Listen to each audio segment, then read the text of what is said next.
फिर से स्वागत है आप लोगों का ग्लोबल स्पाई हिंदी चैनल में। आज हम आपके लिए लाए हैं एक बहुत ही इम्पोर्टेंट टॉपिक जिसका टाइटल है श्रीलंका का भारत में विलय क्यों नहीं हो पाया। तो दोस्तों बिना टाइम वेस्ट किए चलिए वीडियो को शुरू करते हैं। दोस्तों श्रीलंका नाम तो सुना होगा।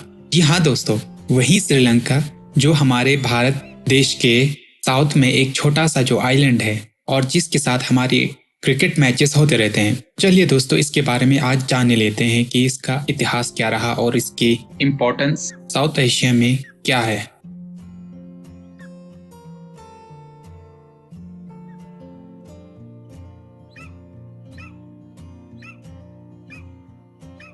तो अब बारी आती है वीडियो की सबसे अहम सवाल और महत्वपूर्ण जानकारी के बारे में। वो यह कि क्या कभी श्रीलंका भारत का अभिन्न हिस्सा था या क्या श्रीलंका को भारत का अभिन्न अंग कहना सही होगा या नहीं। इस बात को साबित करने के लिए मैं आपके सामने दो अलग अलग ओपिनियन या विचार पेश करूंगा, जिसमें एक विचार इसके विरुद्ध में होगा और दूसरा इसके समर्थन में। फिर मैं इसका फैसला आपके ऊपर छोड़ दूंगा, आप खुद तय कर लेना कि इनमें से कौन सा तर्क आपके लिए सही रहा है। तो सबसे पहले चलिए उस विचार को सामने रखते हैं जो ये मानते हैं कि श्रीलंका भी भारत का अभिन्न अंग है और इसका आधार कुछ यूं दिया जाता है। दोस्तों प्राचीन काल में श्रीलंका के उत्तरी प्रांतों में भारतीय शासकों द्वारा कई विजय प्राप्त की गई थी तथा श्रीलंका में राजशाही की स्थापना लगभग 543 ईसा पूर्व में राजा विजय द्वारा तम्रपन्नी राज्य की स्थापना के साथ हो चुकी थी। किंवदंतियों के अनुसार राजा विजय भारतीय साम्राज्य के एक निष्कासित राजकुमार थे जिसको माना जाता है कि वह कलिंगा राज्य में से बेदखल कर दिया गया था। राजशाही की यह सबसे पहले स्थापना एक भारतीय राजा के द्वारा की गई थी। इस राजा के वंशज से ही आगे सिन्हाली सम्राट बनी थी। चोल के राजा एलल्लन ने 205 बीसी में उत्तरी श्रीलंका पर विजय प्राप्त की। बाद में उत्तरी श्रीलंका पर पांड्य वंश के 5 तमिल प्रमुखों ने विजय प्राप्त की और अपना शासन स्थापित कर दिया। राजा चोल और उनके पुत्र राजेंद्र चोल ने संपूर्ण श्रीलंका पर विजय प्राप्त की थी। फिर इसके बाद सदावर्मन सुंदर पांड्यन ने 13वीं शताब्दी में श्रीलंका पर विजय प्राप्त की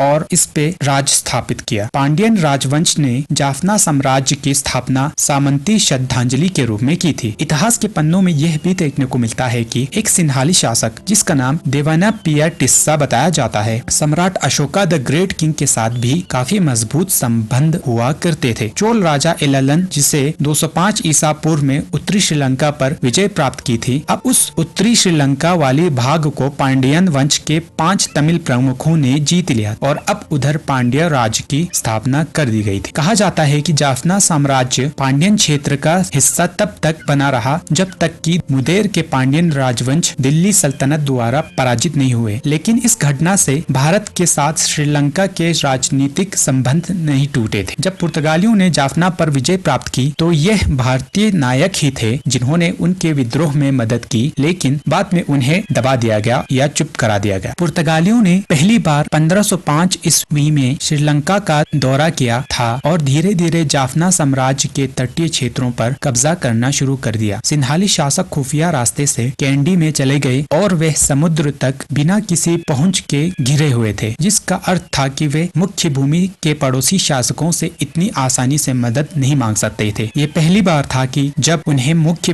भूमि से काट दिया गया था। इस बिंदु से देखें तो वे नियमित रूप से मुख्य भूमि से इस तरह कट के रह जाएंगे उन्होंने कभी सपने में भी नहीं सोचा था। उस वक्त श्रीलंकाई लोग पुर्तगालियों के कब्जे को पसंद नहीं करते थे और पुर्तगालियों से छुटकारा पाने के लिए किसी भी शक्ति से मदद लेने के लिए उत्तेजित रहते थे। यह वो समय था जब डच उनकी मदद के लिए आए थे। डचों ने कांडियन साम्राज्य के साथ एक संधि की थी जिसमें कहा गया था कि डच स्थानीय लोगों को पुर्तगालियों को हराने में मदद करेंगे और पूरे द्वीप को उन्हें वापस कर देंगे और बदले में डच समुद्री व्यापार पर अधिकतर एकाधिकार रख सकते हैं। पुर्तगालियों की जब आखिर हार हुई उसके तुरंत बाद डचों ने सिन्हालियों को अपना असली रंग दिखा दिया या यूं कहें तो विश्वासघात किया और शर्तों को तोड़ दिया। साथ ही कैंडी साम्राज्य को छोड़कर पूरे द्वीप पर कब्जा कर लिया। जब एक ब्रिटिश नाविक कैदी के रूप में कैंडी से भाग निकला और अंग्रेज द्वारा पकड़ा गया तो उसने अंग्रेजों को द्वीप के बारे में सब कुछ सूचित कर दिया। बस और क्या, ये सुनना था कि अंग्रेजों ने डच हिस्सों पे धावा बोल दिया और लगभग एक बड़े क्षेत्र को अपने नियंत्रण में ले लिया। सन 1802 में अंग्रेजों ने द्वीप के डच हिस्से को मिलाने के लिए एमियंस ट्रीटी पर हस्ताक्षर किए और फिर उन्होंने पूरे द्वीप पर कब्जा कर लिया और बाद में इसे 1815 में क्राउन कॉलोनी के रूप में ब्रिटिश साम्राज्य में समाहित कर लिया गया। दोस्तों, यहाँ मानव अस्तित्व के 32,000 ईसा पूर्व के पर्याप्त प्रमाण मौजूद हैं और राज्यों के सबसे पहले पाए गए अभिलेख लगभग 500 ईसा पूर्व के बताए जाते हैं, जिसे भारत के प्रवासियों द्वारा बनाया गया था। वर्तमान की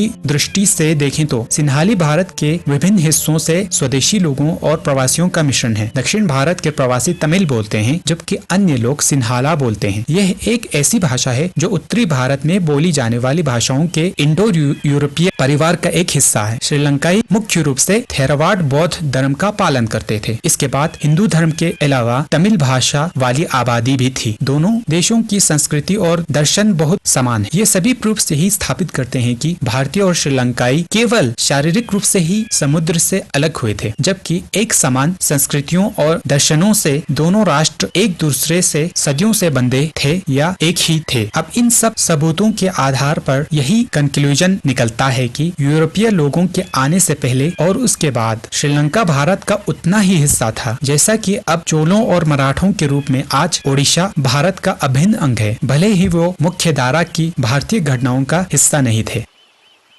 तो दोस्तों, ये थी वो कुछ वजहें जिनके कारण या जिनके आधार पे श्रीलंका को भारत का अभिन्न अंग माना जाता है। चलिए दोस्तों, अब उस नजरिए की भी बात कर लेते हैं जो कहते हैं कि श्रीलंका कभी भी भारत का हिस्सा नहीं रहा था या है। तो इसके बेस पे मैं आपके सामने 3 तर्क पेश करूंगा या करना चाहूंगा। तो पहला तर्क है कि ऐसा माना जाता है कि अंग्रेजों ने हमेशा से श्रीलंका को एक अलग क्षेत्र के रूप में रखा था। श्रीलंका पहले सीलोन ब्रिटिश क्राउन कॉलोनी हुआ करती थी, जो पहले के डचों के राज में विकसित हुई थी। उपनिवेश 1995 में नेपोलियन युद्धों के दौरान ब्रिटेन ने इसे डच गणराज्य से छीनकर श्रीलंका के समुद्री तटों पर नियंत्रण कर लिया था। सन 1790 के दशक में डचों ने इस द्वीप को अंग्रेजों के हवाले कर दिया था। शुरुआत में अंग्रेजों ने मद्रास के फोर्ट सेंट जॉर्ज और द्वीप तक ही अपना प्रशासन को सीमित रखा था, लेकिन हिंद महासागर में इसकी रणनीतिक स्थिति के कारण द्वीप को जल्द ही कंप्लीट अथॉरिटी के साथ क्राउन कॉलोनी बना दिया गया था। दोस्तों, अंग्रेजों ने हमेशा श्रीलंका को एक अलग क्षेत्र के रूप में रखा था। भारत और श्रीलंका दोनों को अपनी स्वतंत्रता लगभग एक साथ मिली थी। भारत ने 1947 में स्वतंत्रता प्राप्त की थी, वहीं दूसरी ओर श्रीलंका ने 1948 में अपनी स्वतंत्रता प्राप्त की थी। इसीलिए यह अब ब्रिटिश भारत का हिस्सा नहीं रह चुका था और इसी वजह से श्रीलंका एक अलग देश बनकर सामने उभरा। यदि श्रीलंकन द्वीप मद्रास प्रेसिडेंसी यानी ब्रिटिश भारत का हिस्सा बना रहता, तो उस केस में जरूर ये मुमकिन था कि श्रीलंका आज एक भारतीय राज्य बन चुका होता। दूसरा तर्क, डिफिकल्ट टेरेन यानी मुश्किल इलाके। अपने अधिकांश इतिहास के लिए श्रीलंकाई राजवंश विभिन्न भारतीयों राजवंशों जैसे तमिलनाडु, ओडिशा और बंगाल के साथ निकटता से जुड़े हुए थे। उस देश की संस्कृति भी भारत के साथ घनिष्ठ रूप से जुड़ी हुई है। हालांकि एक बड़ा द्वीप होने के कारण श्रीलंका ने भी उचित मात्रा में राजनीतिक स्वतंत्रता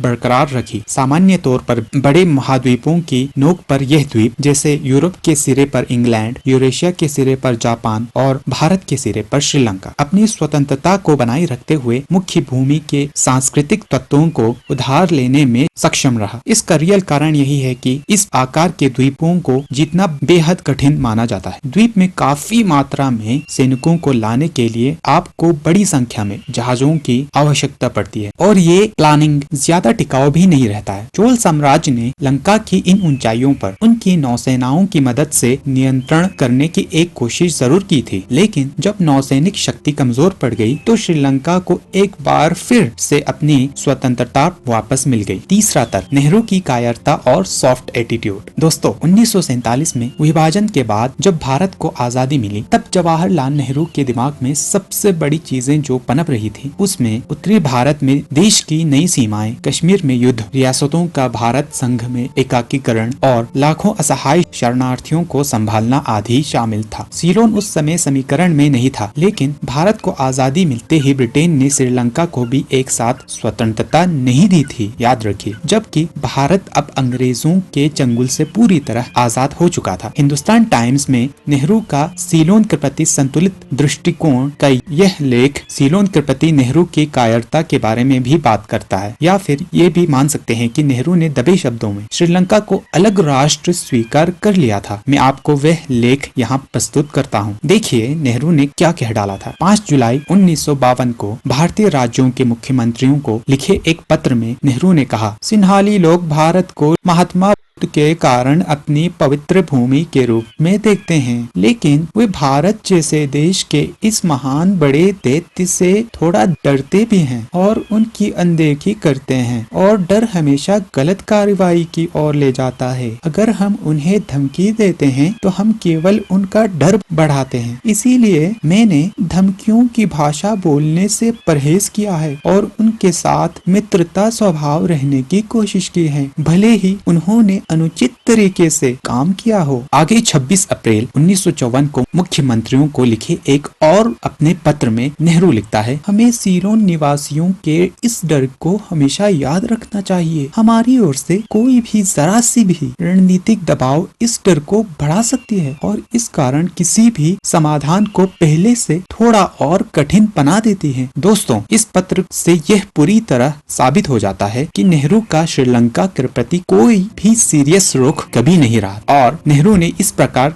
दबे शब्दों में श्रीलंका को अलग राष्ट्र स्वीकार कर लिया था। लेकिन सबसे दुर्भाग्यपूर्ण तथ्य यह है कि नेहरू का कायरतापूर्ण दृष्टिकोण ही था जहां उन्होंने इसे भारत का हिस्सा नहीं माना। जब विभाजन के कारण भारत ने बड़ी मात्रा में क्षेत्र खो दिया या कश्मीर में अक्साई चिन्ह को चीनी आक्रमणकारियों ने हड़प लिए, जबकि उसी समय में नेहरू भारत में नए क्षेत्रों को जोड़ने के बारे में अत्यधिक चिंतित और क्रोधित नजर आए। नेपाल और श्रीलंका दोनों आज भारत का हिस्सा नहीं है और इतिहासकार लिखते हैं कि सरदार पटेल के साथ भी कड़ा संघर्ष किया। जब हमारे सक्षम गृह मंत्री सरदार पटेल ने नेहरू से सलाह लिए बिना भारत में लक्षद्वीप समूह को शामिल कर लिया और उनकी यही तेज सोच और तीव्रता फैसलों से पाकिस्तान को इन द्वीपों पर नियंत्रण करने से रोकना संभव हो पाया और यही प्रतिभा उनको नेहरू से ज्यादा सक्षम और दूरदर्शी नेता बनाता है। आज नेहरू की यही गलती या कायरता श्रीलंका को चीन जैसे शिकारी ड्रैगन शक्तियों के प्रति बहुत संवेदनशील बना देता है, जो पहले देश को कर्ज के जाल में डुबाता है और एक उचित समय आने पर उस द्वीप पर अपने स्थायी ठिकाने स्थापित कर देता है। श्रीलंका में चीनी निवेश और दखलंदाजी करना बिल्कुल वैसा ही है जैसे ताइवान में भारतीय दखल देने के बराबर हो, जिसे भारत आज तक कभी कर तो नहीं पाया। दोस्तों, यदि कल कम्युनिस्ट चीन, आंतरिक रूप से जिसे फासिस्टवादी चीन भी कह सकते हैं, अगर ताइवान पर अपना कब्जा जमा लेता है तो ऐसी स्थिति में श्रीलंका पर भी उसी रूप से भारत का दावा भी मजबूत हो जाएगा जैसे चीन का तिब्बत और ताइवान पे होगा, और तब हमें तेजी से कोई उचित कार्रवाई करने के लिए समय बर्बाद नहीं करना चाहिए। बाकी एक्चुअल में क्या होगा ये तो आने वाला वक्त ही बताएगा। तो आज के लिए बस इतना ही। उम्मीद है कि आपको ये वीडियो जरूर अच्छा लगा होगा। आगे भी इसी प्रकार के वीडियोस पाना चाहते हैं तो नीचे दिए गए सब्सक्राइब बटन को दबा के आज से ही हमारे साथ जुड़ जाइए। तब तक के लिए धन्यवाद। जय हिंद, जय भारत।